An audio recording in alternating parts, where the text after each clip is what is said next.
여러분들은 평소에 무엇 때문에 기도하십니까?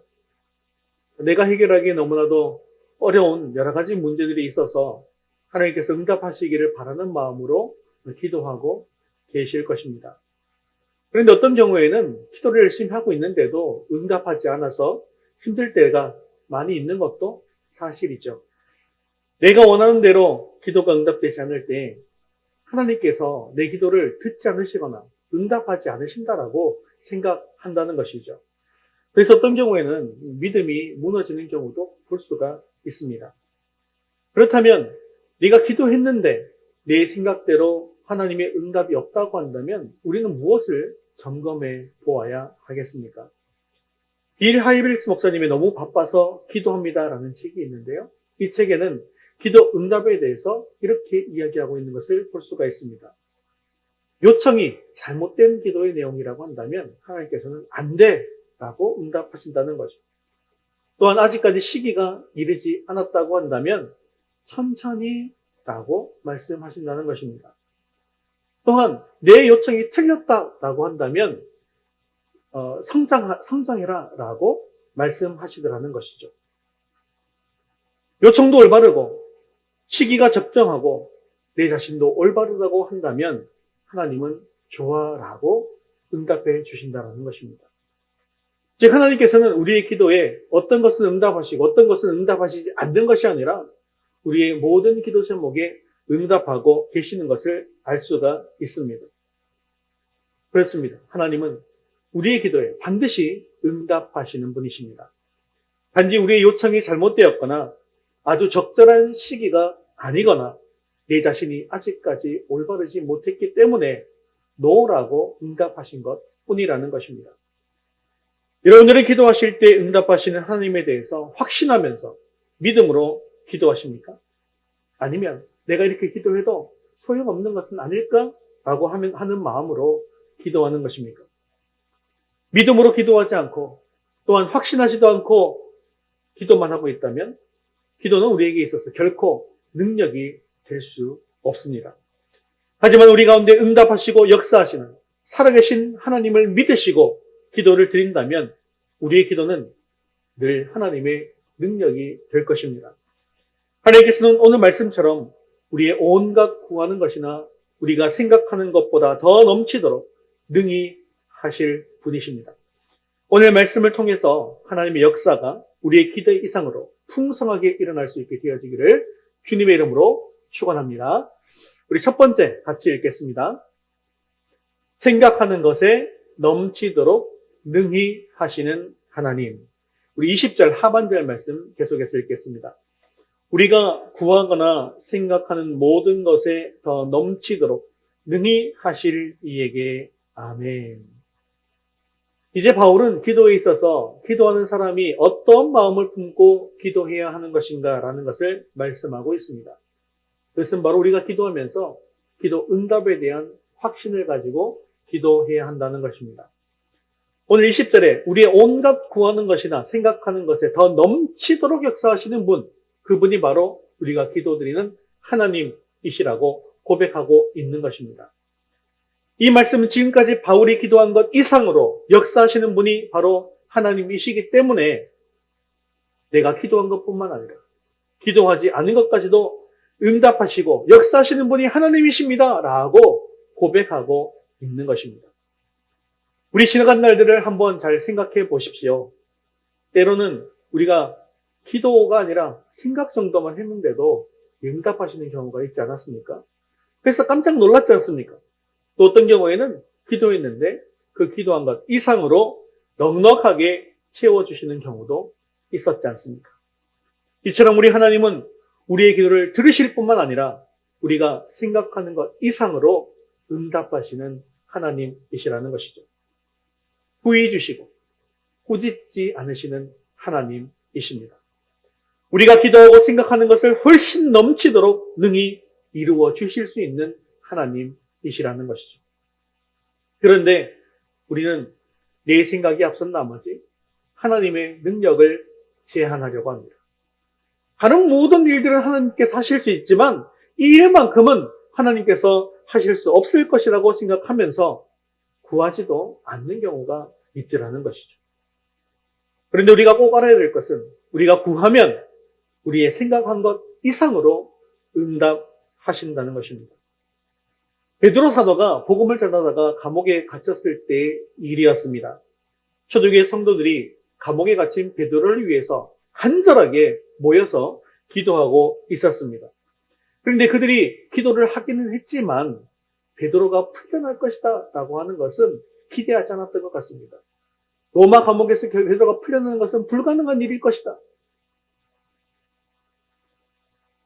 그래서 하나님께서 기적을 일으켜서 기도는 하지만 그렇게 응답하실 것이라고는 생각하지 못했다라는 것이죠.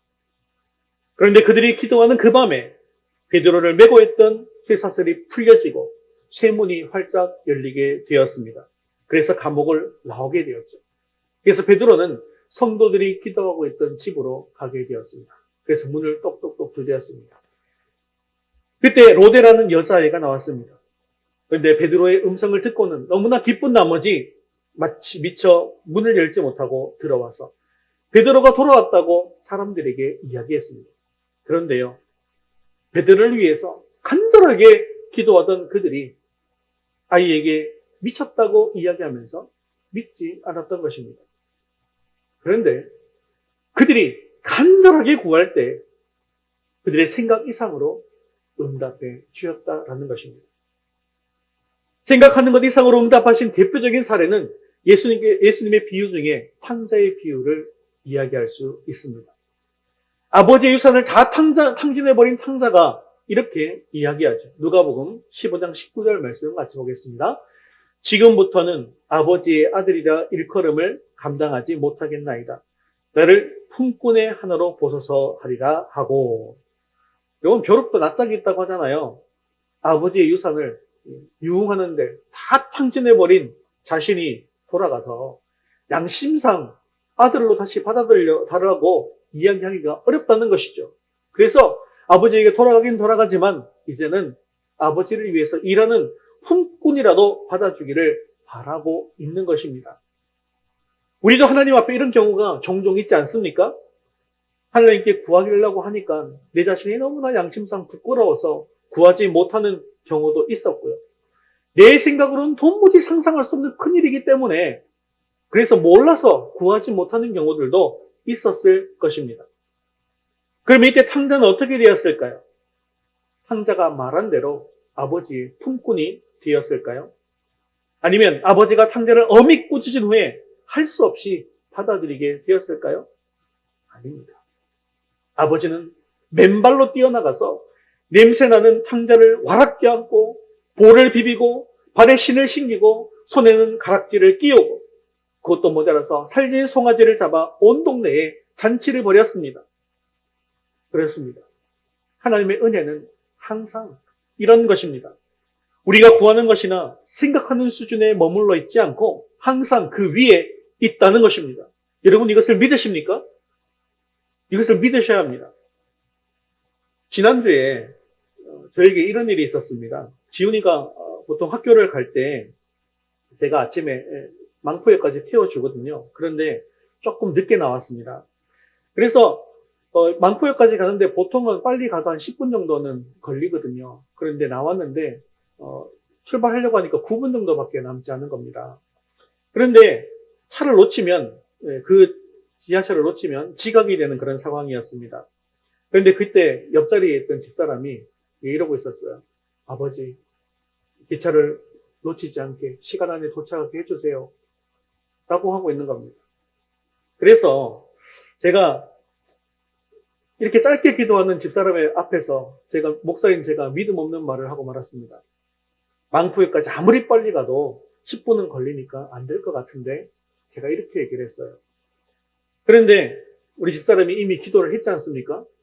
그래서 저는 일단 잽싸게 운전을 하기 시작했습니다. 하고 운전을 하기 시작했어요.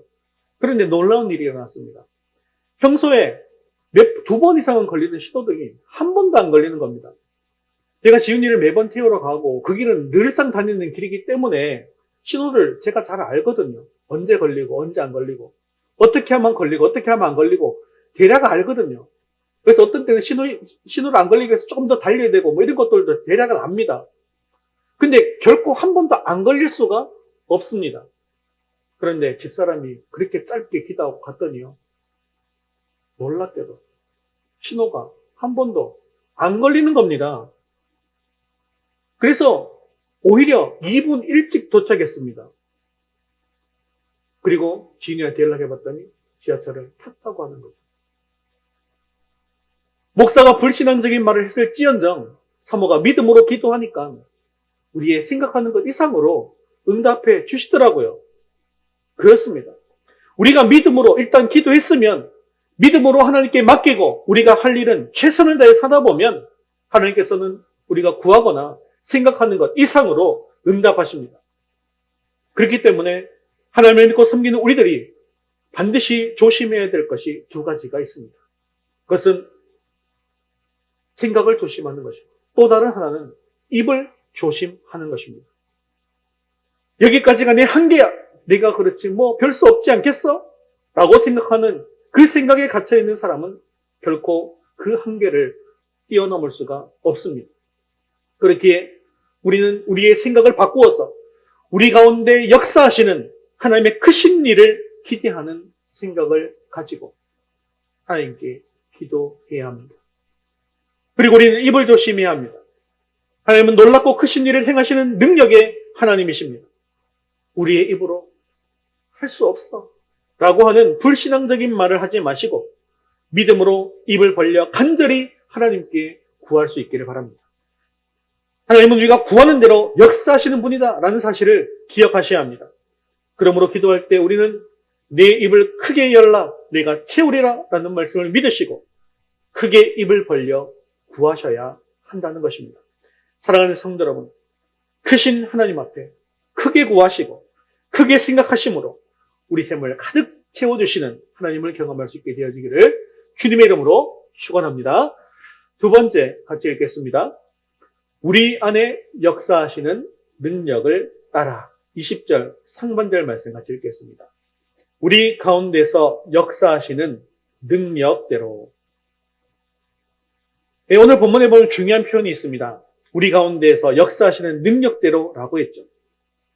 헬라어 원문을 해석하면 우리 안에서 역사하는 능력을 따라라고 해석할 수 있습니다. 즉 하나님의 놀라운 능력은 우리를 통해서 나타나게 되어진다는 것입니다. 이는 우리가 믿음을 가지고 하나님을 의지하면서 나아갈 때에 우리 안에서 이런 능력이 나타나게 된다는 것입니다. 그러나 반대로 우리가 불신앙을 가지고 물러서게 되어진다고 한다면 이런 능력이 나타날 수 없다라는 것을 말씀하기도 한다는 것이죠.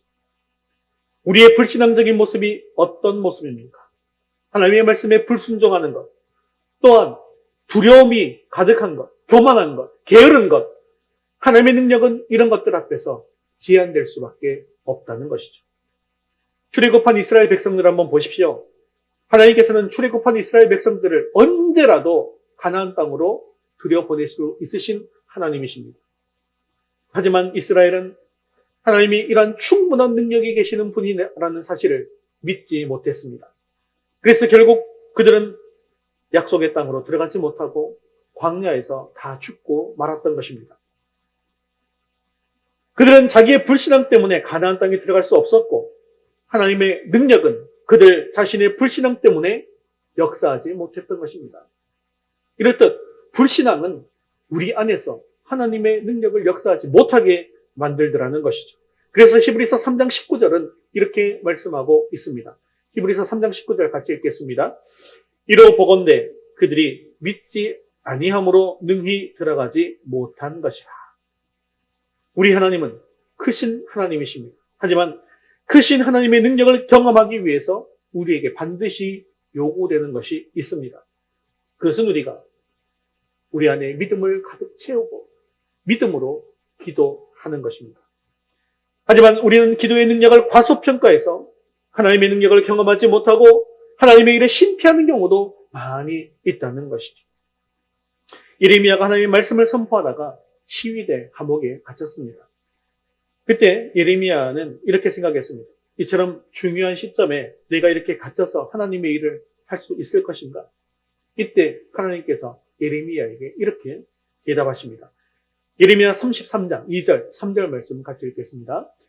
일을 행하시는 여호와, 그것을 만들며 성취하시는 여호와, 그의 이름을 여호와라 하는 이가 이와 같이 이르시도다. 너는 내게 부르짖으라. 내가 내게 응답하겠고 내가 알지 못하는 크고 은밀한 일을 내게 보이리라. 아멘. 하나님께서 스스로 일을 행하시는 여호와, 그것을 만들며 성취하시는 여호와라고 하신 뜻이 무슨 뜻입니까? 일은 우리의 능력으로 하는 것이 아니라 내 안에서 역사하시고 충만하게 임하신 하나님의 능력으로 행하고 성취하신다는 것입니다. 그러면 우리가 해야 할 일이 무엇입니까? 우리 안에 하나님께서 충만하게 역사하실 수 있도록 하나님께 간절히 부르짖어야 하는 것입니다. 그때 하나님께서 응답하실 것이고 우리가 알지 못하는 크고 비밀한 일을 우리에게 보일 것이라고 약속하신 것입니다. 그런데 우리는 기도하기보다 일을 먼저 하려고 하는 경향이 있습니다. 내가 먼저 나서서 일하다가는 실패하기 일수라는 것이죠. 따라서 본문은 우리가 주님의 일을 감당할 때 무엇을 의지하고 나아가야 하는지를 잘 보여주고 있습니다. 내 안에 역사하셔서 일을 행하시는 여호와, 그것을 만들며 성취하시는 여호와 앞에 간절하게 부르짖으라는 것입니다. 그리고 분명히 응답하실 것을 믿는 정도가 아니라 내가 기도한 것 이상으로 풍성하게 응답하시는 분이심을 믿고 기도하라는 것입니다. 사랑하는 성도 여러분, 하나님께서는 우리 안에서 역사하시는 능력이십니다. 그러므로 빌립보서 4장 13절은 우리에게 이렇게 말씀하고 있습니다. 같이 읽겠습니다. 내게 능력 주시는 자 안에서 내가 모든 것을 할 수 있느니라. 아멘. 한 번 더요. 내게 능력 주시는 자 안에서 내가 모든 것을 할 수 있느니라. 아멘. 내게 능력 주시는 자 안에서 내가 모든 것을 할 수 있음을 고백하시면서 간절히 기도함으로 내 안에서 역사하시는 하나님을 체험하는 저와 여러분 되시기를 주님의 이름으로 축원합니다. 우리 세 번째 같이 읽겠습니다. 하나님의 영광이 가득한 교회. 우리 21절 말씀 같이 읽겠습니다. 교회 안에서와 그리스도 예수 안에서 영광이 대대로 영원 무궁하기를 원하노라. 아멘. 이제 바울은 마지막으로 기도에 응답하시는 하나님께 영광을 돌리고 있습니다. 특히 이 말씀은 하나님께서 영광을 받으시는 통로에 대해서 잘 보여주고 있는데요. 그것은 바로 교회 안에서 또 그리스도 예수 안에서입니다. 교회를 통해서 영광을 받으신다는 말씀은 교회의 존재의 목적이 바로 하나님의 영광을 위한 것이다라는 것을 잘 보여주고 있는 것이죠. 또한 그리스도 예수를 통해서 영광을 받으신다는 말씀은 예수님의 생애와 사역이 하나님께 영광이 되었다는 것이죠. 그렇기 때문에 교회가 그리스도 예수 안에 있게 되어질 때 하나님께 영광이 되어지는 것입니다. 그렇다면 이 말씀은 오늘 우리가 교회 안에 있고 또 그리스도 안에 있을 때 하나님의 영광을 나타낼 수 있다는 것을 보여주고 있는 것이죠. 교회가 그리스도 안에 있다는 것은 교회가 그리스도 예수를 의지하는 공동체가 된다는 말입니다. 우리가 예수님을 의지하는 가장 대표적인 방법이 무엇입니까? 그것은 바로 기도하는 교회가 되는 것입니다. 그럼에도 불구하고 기도가 약해지고 있다는 것은 우리가 그리스도 대신 다른 것을 의지한다는 반증이 되기도 한다는 것이죠. 사랑하는 성도 여러분, 교회가 끊임없이 기도하면서 그리스도를 의지할 때 진정한 하늘의 능력을 나타내며 진정한 영광을 나타낼 수 있다는 것을 믿으시기를 바랍니다. 또한 교회가 그리스도 안에 있다라고 하는 것은 진리이신 주님의 말씀대로 살아가는 것을 뜻하는 것입니다. 이스라엘 역사를 보면 하나님의 말씀대로 살지 않았던 대표적인 시대가 있죠. 바로 사사기 시대입니다. 사무엘상 3장 1절 말씀 같이 읽겠습니다. 아이 사무엘이 엘리 앞에서 여호와를 섬길 때에는 여호와의 말씀이 희귀하여 이상이 흔히 보이지 않았더라. 이처럼 사무엘이 어렸을 때는 하나님의 말씀이 희귀했던 시대였습니다. 당시에 엘리라고 하는 제사장도 있었고요. 성막도 있었습니다. 언약궤도 있었습니다. 그리고 제사도 있었죠. 하지만 말씀이 없었습니다. 사실 이때 말씀이 아예 없었던 것은 아닙니다. 엘리 제사장에게도 말씀이 선포되었지만 그는 그 말씀을 듣지 않은 것이 문제였죠. 즉 말씀을 들을 귀가 없었던 것입니다. 엘리 제사장의 며느리가 아이를 낳은 후에 이가봇 하면서 죽었는데요. 바로 하나님의 영광이 떠나갔다라는 뜻입니다. 이렇게 말씀을 들을 귀가 없고 말씀대로 살아가지 않을 때 하나님의 영광이 떠나가게 되어지는 것이죠. 그렇습니다. 우리가 드리는 기도는 끊임없이 그리스도를 의지하고 있는 모습을 보여주고 말씀을 듣고 말씀대로 순종하는 모습으로 살아가는 것은 끊임없이 예수 그리스도를 붙들고 살아가고 있는 것임을 보여주는 것입니다. 그리고 우리는 이것을 통해서 하나님께 영광을 돌리게 되어지는 것이죠. 사랑하는 성도 여러분, 우리 교회가 이렇게 언제나 그리스도 안에 있게 되어지기를 바랍니다. 그리하여 하나님의 영광이 영원 무궁토록 우리 교회 안에 나타나기를 주님의 이름으로 축원합니다. 또한 우리가 교회 안에서 하나님께 영광 돌리기 위해서 한 가지 더 기억해야 할 것이 있습니다. 하나님은 성도들이 교회 안에서 진정으로 드리는 예배와 찬양을 받으시기를 원하신다는 것이죠. 그리고 이것을 통해서 하나님의 거룩한 임재와 영광을 나타내시기를 기뻐하신다는 것입니다. 즉 교회는 가장 우선적으로 하나님께 영광을 돌리는 공동체가 되어야 한다는 것이죠.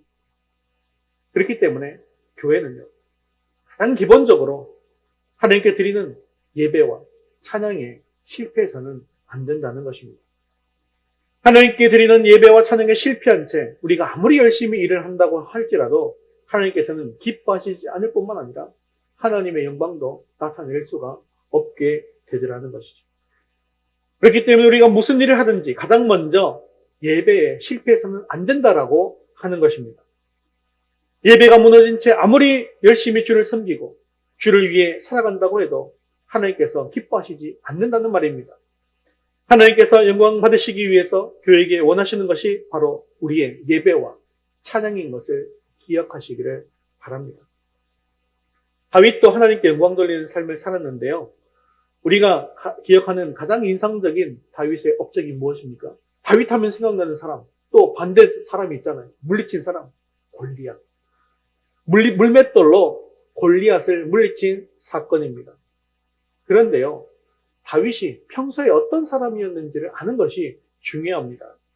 다윗은 골리앗을 물리치기 전에 어떤 사람이었느냐? 무술을 단련하고 이랬던 사람이 아니에요. 다윗이 중요하게 생각했던 것은 찬양하는 사람이었다는 것이죠. 하나님을 예배하는 사람이었다는 것입니다.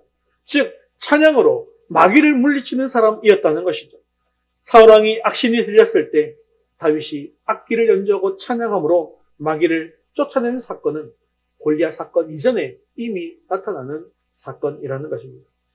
우리는 거대한 대적 골리앗을 물리친 사건에 주목하지만 하나님께서는 이런 골리앗을 물리치기 위해서 악신을 물리칠 수 있었던 찬양의 능력을 가진 다윗에게 주목하신다는 것입니다. 다윗이 골리앗을 물리칠 수 있었던 것은 바로 다윗에게 이런 찬양의 능력, 예배의 능력이 있었기 때문이었습니다.